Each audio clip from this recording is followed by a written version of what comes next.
The Council of Greatness, as they called themselves, despite being neither particularly wise nor efficient, had convened an emergency meeting. Their massive, towering forms, each the size of a small moon, loomed over a circular platform large enough to host an entire planetary system. At the center of the platform stood Council Leader Zorkthon, tapping his gargantuan claw against the podium, a sound akin to a comet crashing into a planet. "Order! We must have order!" he boomed, his voice sending shockwaves that rattled nearby moons. The council chamber settled into uneasy silence, save for the occasional grunt or squelch of some council member scratching their claws against the floor. Finally, the first topic of discussion was brought forward. "We have a plague," announced Council Member Rilzog, his 3 glowing eyes narrowed in concern. "A spreading infestation unlike anything we've seen before." Council Member Vahuyal, known for his more methodical approach, nodded gravely. "Indeed, it started as an itch, a minor irritation beneath our claws, but upon closer inspection, it appears we have entire civilizations developing under our nails." Gasps and horrified murmurs spread throughout the room. "This is an outrage!"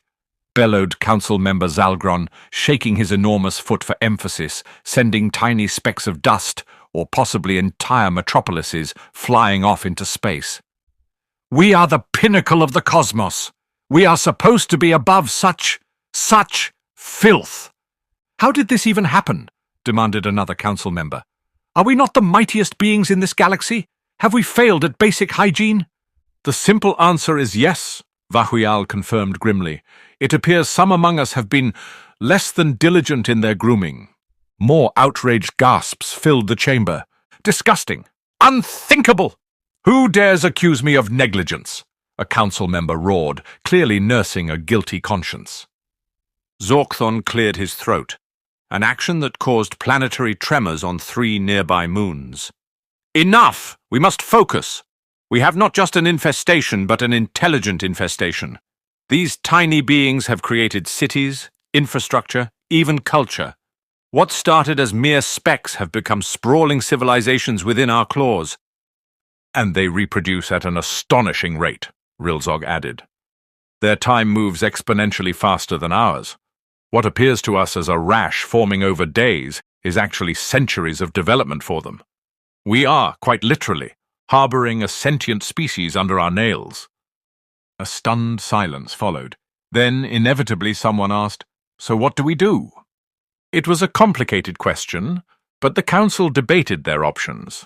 The more radical members suggested eradication, just a simple cosmic-grade cleansing. Others argued for preservation, noting that wiping out an entire species simply because they were inconveniently placed seemed, at the very least, ethically questionable. Vahuyal stroked his massive chin thoughtfully. "We cannot allow this to continue. At this rate, we will be overwhelmed. However, extermination feels drastic. I propose we relocate them." "Relocate them?" one of the council members scoffed. "Where exactly?" "There is a quarantined micro-world cluster in the Milky Way region. We could deposit them there and let them develop on their own terms. There's a suitable planet in that system. Small, blue, full of water. Should be just right for them." The chamber murmured with hesitant agreement. "Very well," Zorkthon said at last. "It is settled. The humans shall be extracted and placed upon the tiny blue gem of a world. Let them thrive elsewhere." Meanwhile, beneath one such council member's toenail, human civilization was in turmoil. The ground trembled with every shift of their enormous host. Apocalyptic prophets screamed from the streets, declaring that the end was near. "The gods are angry," one wild-eyed doomsayer bellowed. "We have angered the great ones, and they shall smite us from existence." Most people dismissed such claims, of course, but there was undeniable concern. The tremors were worsening. The sky seemed to rumble with celestial murmurs, and their cities were experiencing disasters at an increasing rate. Jake Bakeson, an average human from the city of Clawnova, was one of the few who could hear them. The giants. At first, he thought he was losing his mind, but the words became clearer, unmistakable. "These human fungus colonies are out of control. a deep, rumbling voice declared from the heavens. Jake paled. "Oh no! We must act now! They are sentient life. We cannot simply exterminate them. What do you suggest then, Council Vahuyal?" A pause. Then came the response that shook Jake to his core. "We shall relocate them. There is a micro-world in the Milky Way cluster, a blue one, perfect for them." Jake ran to the city square, shouting the news.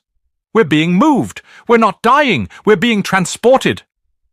The people gathered, listening to Jake's account in horror and fascination. Some panicked, others rejoiced. The religious groups were quick to frame it as either divine judgment or an act of salvation. And then, without warning, the sky above them opened. A titanic force beyond their comprehension enveloped their world. Cities crumbled, landscapes distorted, entire civilizations were lifted into an unknown void. And then, light, a new sky, a new world. The humans found themselves standing upon a lush blue planet. They looked around in awe, realizing they had been given a second chance. Thus, the history of Earth began. And as for the giants, they simply sighed in relief, washed their claws thoroughly, and made a silent vow to never, ever let such an infestation happen again. The end. Or perhaps just the beginning.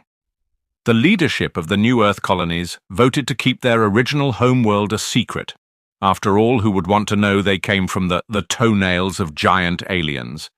And so the leadership of the new Earth colonist went about erasing all evidence of their heritage, making sure they corrected history. But there was a slight problem. The small group of humans that had been able to hear the giant aliens posed a threat to this new way of life, and quickly left the landing zone in search of freedom and survival.